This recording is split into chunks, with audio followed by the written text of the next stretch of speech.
Hey y'all, this is my video to convince you all to move to the Midwest, the Heartland, God's country.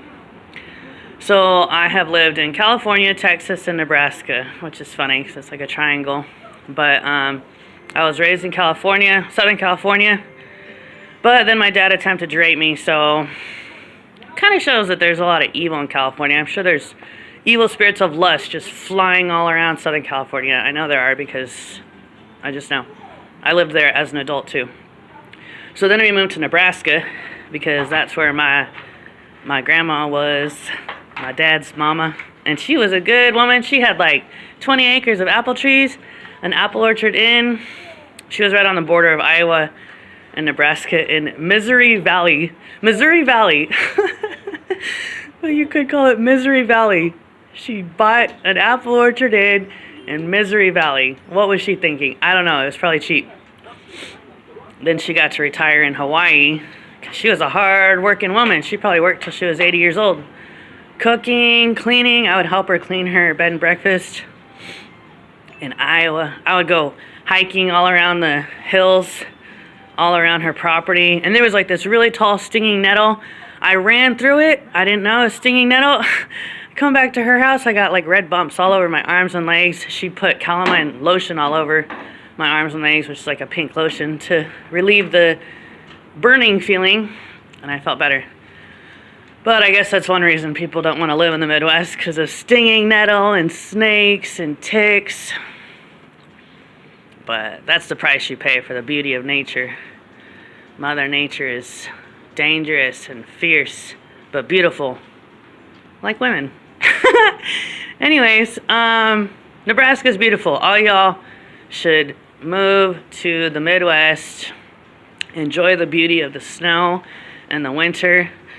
I took a poetry class in college and I wrote so many poems about Nebraska, how it was in the summer, the lightning bugs, the lake in the summer, and then the lake in the winter. I went ice skating on it. It was like frozen into like ripples. So it was kind of bumpy, but it was still fun.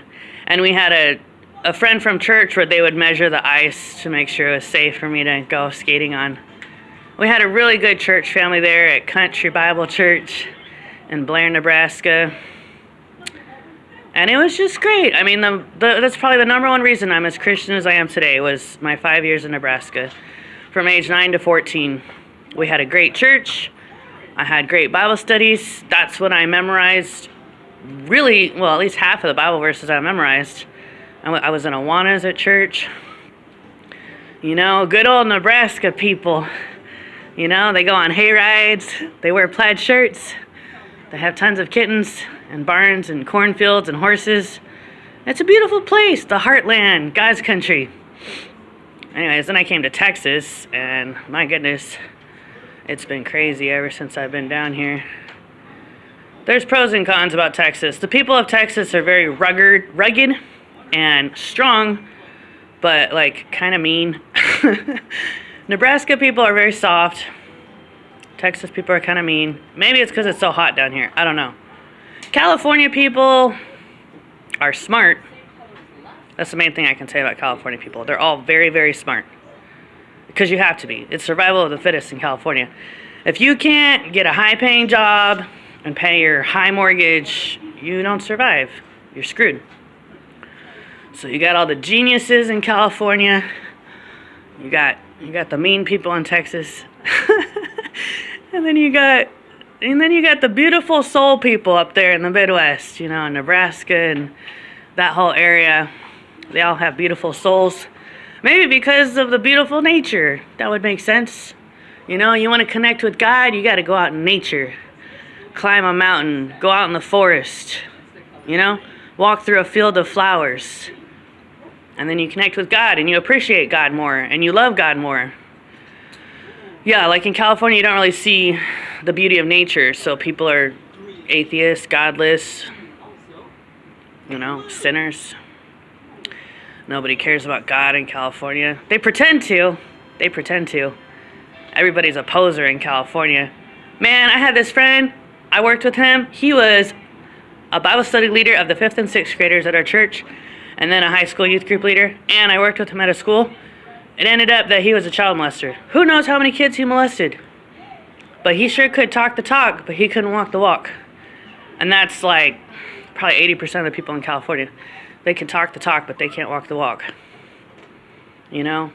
And you got that all over America. And so many people, like, they're like, I'm an American, I'm Christian. Like, okay, can you walk the walk? Can you walk out your salvation with fear and trembling? Do you really care about God? Or do you just care about yourself and money and food and getting fat and sleeping with as many people as you can? What do you really care about? What's your God? Is food your God? There's a Bible verse that says their God was their belly. Is food your God? Is sex your God? Or is God your God? If God is your God, theoretically, you don't care that much about sex or food or money. You care about people. Love God, love people. If God is your God, you love God and you love people. And nothing else. Nothing else matters. Or at least it shouldn't. You love people. The more you love people, the more you love God. The more you love God, the more you love people. Amen? Can I get a witness? So anyways, if you need to work on like loving people more, you all should live in Nebraska or Iowa. Because everybody up there really, really genuinely loves people. And it's not fake. You know? It's not fake. They really love people. California, they pretend to love you to get money out of you. Texas, they pretend to love you, I think, to get sex out of you. I would say that there's demons in every region of the earth. I would say that the demon over California is a money demon. The demon over Texas is probably a sex demon. I don't know why. Is there a demon over Nebraska? I don't think so. I'm pretty sure there's like no demons over Nebraska or Iowa. It's clean. The air's clean. You can smell it. You can smell the clean air. You can feel it, that it's clean.